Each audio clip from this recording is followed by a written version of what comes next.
So welcome everyone to this new series on the circle of fifths. So this is going to be just an introduction to the circle of fifths. It's just a tool you can use for writing songs and transposing, changing keys of songs. And so today we're going to go over just an introduction to it, talking about the relative minor, what that is, how to find it on the circle, and how to find it on the guitar. And then the 145, just to show you basically how the circle works. And so you can have an idea, a rough introduction. All right. So let's get right into it. So let's start with the 145. And if you're unfamiliar with simply just the notes and the way they work, there are basic videos that I have on the notes on the guitar, half steps, whole steps, these kind of things. If you have any confusion about the order of the notes or you don't know the order of the notes, on the guitar or just in guitar theory, I would go check those out first. You'll have to be somewhat familiar. You don't have to know the scales because this kind of makes that so you don't have to know every note in the scale. It will help you just locate the number in the scale that the note is, if that makes sense. So if there's 7 notes in a scale, the 1, the 4, the 5 is the 3 notes in the major scale. So you're locating those, the first note, the fourth note, and the fifth note. Okay. So moving around the circle, this is the circle. You can use this image so you have it. And also remember, as usual with these tutorials, I'm trying to make PDFs of all of them. So there's a PDF down in the description that you can download for free, and it will have the main images from all 3 of these parts in the circle of fifths. So you can download that so you have it on the side and you can look at it when you're playing around. And it has all of the main points in there. So if you just want to go and get that and do it that way, you can do that as well. All right. So moving around the circle, counterclockwise, as you can see up here on the left, when you move left or counterclockwise from C to G, in other words, that's 1/5 above the note, right? So G is 1/5 above C. It's the 5 of the C scale, okay? And then that works all the way around. So this, you can keep going, right? So let me just get a little pen here for you. If you go from G to D, that's also the 5th. D is the 5th of G. If you go again, A is the 5th of D, right? So it's the 5th note in the D scale. E is the 5th note of A, and so on and so on and so on, all the way around. Kind of looks like a flower when I do that. But that's the way it works, all the way around. And until you get back to F, and actually C would be the 5th of F because we're moving left, right? So now if you go right clockwise around the circle, it's the 4th. The note next to it is the 4th of the scale. So the F is the 4th note in the C scale, B flat is the 4th note in the F scale, E flat is the 4th note in the B scale, and so on and so on and so on. Now, the 145, if you haven't watched it yet, there's a video called The Blues and the 145 where I explain what the 145 is. It's just a very common chord sequence. So when we say these numbers, if you're not familiar with progressions, the 1, the 4, the 5, the 1, the 3, 5, doesn't matter what the numbers are, but we're just referring to the notes in the scale that we're using as chords, okay? So 1 is C in the C scale. The 4 of the C scale, obviously to the right, is the F, right? Right here, because we're going right. And the 5 is G, okay? So this is the 145. Now, that's just the progression. It sounds like this. So C, F, and G. It's actually La Bamba, right?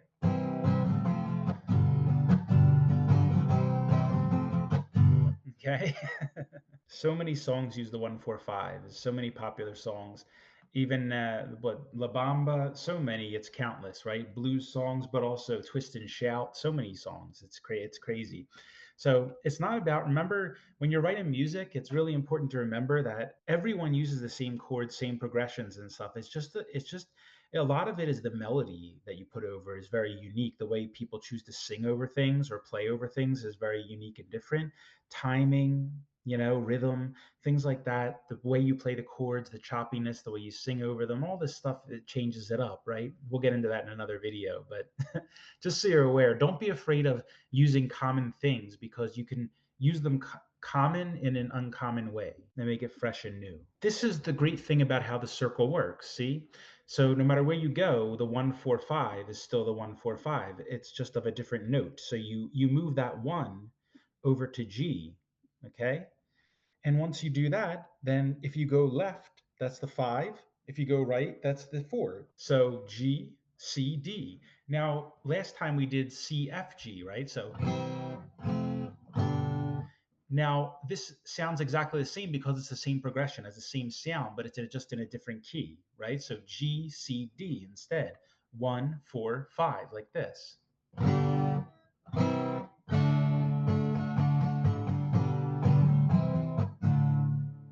Right?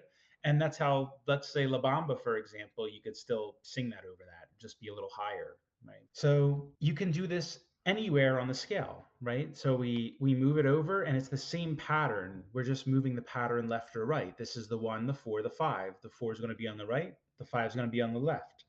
One's in the center. And just showing you another example again, if you move it to the right, say this time, where we use F as the first one, then C and B flat. So B flat's the 4 and C is the 5.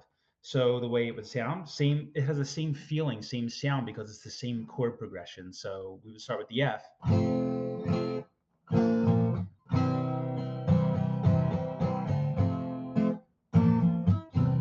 Okay, same thing. So 1 4 5, F, B flat, and C. So that's what's wonderful about this whole thing, is that you can just move the pattern. It's a very helpful tool. You don't need to memorize all the scales, although it's helpful to know the notes. But you don't have to. This is a very useful tool where you could just slide around the circle and you know the 1 4 5 right away. Okay. Now, let's talk about the relative minor. So you might be wondering what these notes are in the center of the circle here, which is this is the relative minor. So right here, C and A minor, right? The A minor is the relative minor of C. And what does that mean? So the relative minor is the minor chord most closely related to the major chord, right? So they have most of the same notes, usually just one note. It's just one note difference. Not usually, it always is one note difference. So C major is C, E, and G are the notes in the C major chord right there. And A minor is A, C, and E. So C and E are the same, and just the G is different. They sound like this. This is C. This is A minor. So it sounds very similar, just more minor sounding. And then G, G, B, D, just examples. E minor is E, G, and B.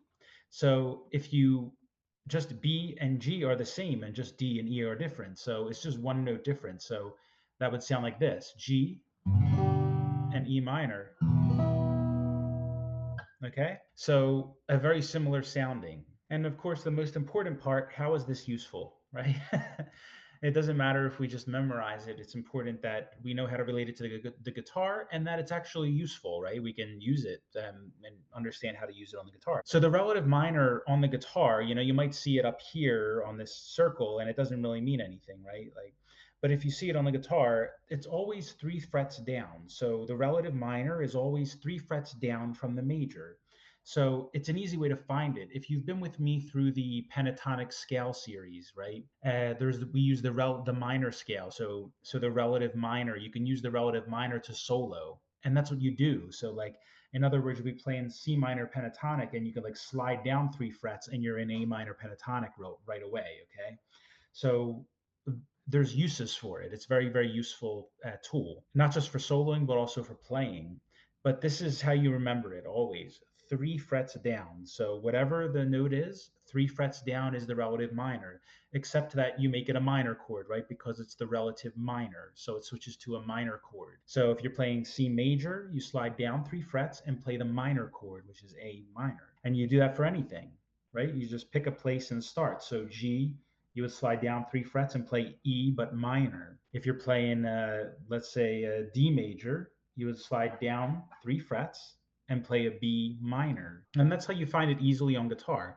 That's on the sixth string. If you slide from C to A, C is on the eighth fret, A is on the fifth fret, but it works anywhere on any string. So here in a different example is D to B. So D is on the fifth fret of the fifth string, and B is on the second fret. You slide down 3 frets, and that's the relative minor of D. By the way, it's very helpful to at least memorize all of the notes, spot memorize, so that you know them just by looking at them on the sixth and fifth strings, right? I have a whole video on how to memorize the notes on the guitar if you want to check that out. But just the fifth and sixth string, really, if you can get to the point where you spot memorize those notes, that's very helpful, at least those 2 strings, because you're going to use them a lot. All of them are helpful, but those 2 you'll use a lot. And if you memorize the sixth, you know the first already. So, so you know 3 right away. All right. Still, how is this useful? How does it relate to the guitar? So the 1-4-5 that we were talking about initially, right? How does that relate to the guitar? Here we're using G as an example. I have the notes down here for the G. And the G is the 1, right? We already talked about this. And then if we go right, that's the 4. And if we go left, that's the 5, right? So G, C, D. Now, how does that relate to the guitar, though? The way to find it, a quick, easy way to find it is with the 1 on the sixth string. That means the G is the 1 here. The root note is the 1, is on the third fret right here of the sixth string. If the root is on the sixth string, the 4 is 1 string down on the same fret. So right below it is C, which here is the C, the 4, and the 4 is right here, see? And then the 5 is 2 frets up from the 4 on the same string. Okay, so we're going right here, see, to the fifth. Okay, and the D is the fifth, right? See if we can make a 5 with the pen. It's kind of tough here. And right here, 5 on the fifth fret, conveniently, of the fifth string. And that's a D. So G, C, D, 1-4-5. And you can slide this pattern all the way up, all the way down. Doesn't matter where, it stays the same pattern. And it's the same way to find it always. So if you memorize this, the 4 is 1 string down on the same fret when the root is on the sixth string, and the 5 is 2 frets up from the 4 on the same string. And then the way to do it on the fifth string, it still has a little method for it. So it's a little reversed, but still same method. So here's a little way to memorize it in steps, right? I like these things. They're very helpful from the guitar if you memorize patterns. This time we're doing it in C. Let's do it in C, which is, we went over this already. So C, F, and G. So C is the 1, right? F going right on the circle, going clockwise on the circle is the 4. And going counterclockwise on the circle is the 5. There we go. It's a better 5 that time.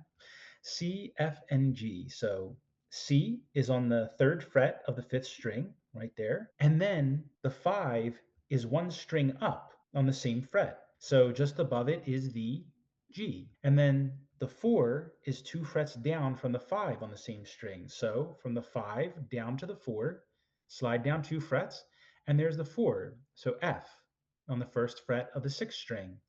C, F, and G. So they just sound different. If, for example, if you play the G, the bass note on the sixth string, I'll do it in C so you can hear it's the same thing. So C on the sixth string, it would sound like this, 6, then going down to the fifth and sliding up 2 frets, going like this.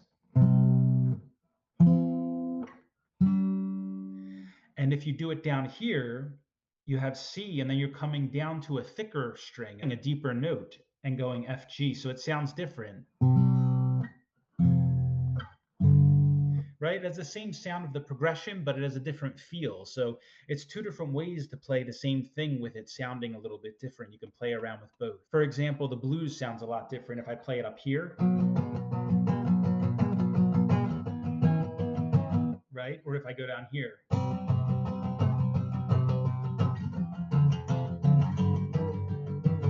Right?